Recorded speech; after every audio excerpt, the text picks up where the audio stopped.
साथियों नमस्कार। आप देख रहे हैं सुशील कुमार उपाध्याय यूट्यूब चैनल, जहां प्रदेश में 1 लाख साक्षरता कर्मी अपने हक की लड़ाई निरंतर कर रहे हैं। लगातार तमाम लड़ाई करने के बाद अभी तक उनके बकाया मानदेय की प्रक्रिया नहीं प्रारंभ की जा चुकी है। उसी कड़ी में आज की बड़ी खबर आ रही है, जहां पर रोजगार का सवाल हल करे सरकारें।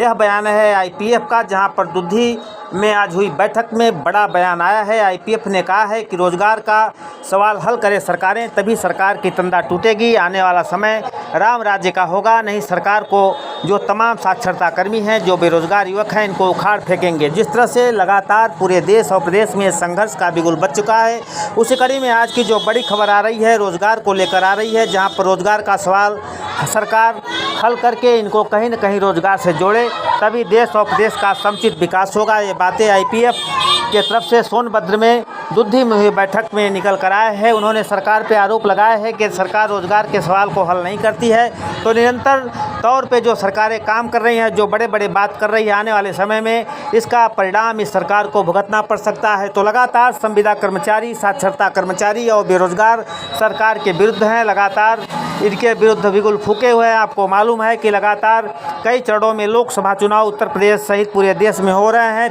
3 चरणों का चुनाव संपन्न हो चुका है।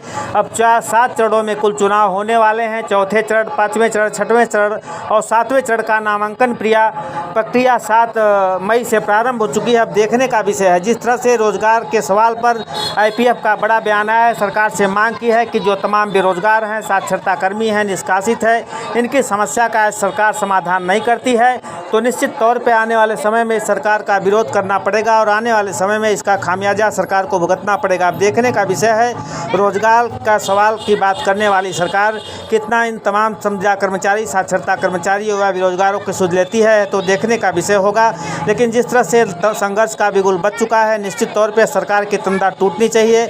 इन तमाम बेरोजगारों को रोजगार की बात करने वाली सरकार को रोजगार देना होगा, अन्यथा की स्थिति में इनका डगर क्लियर नहीं होगा। साथियों धन्यवाद, नमस्कार।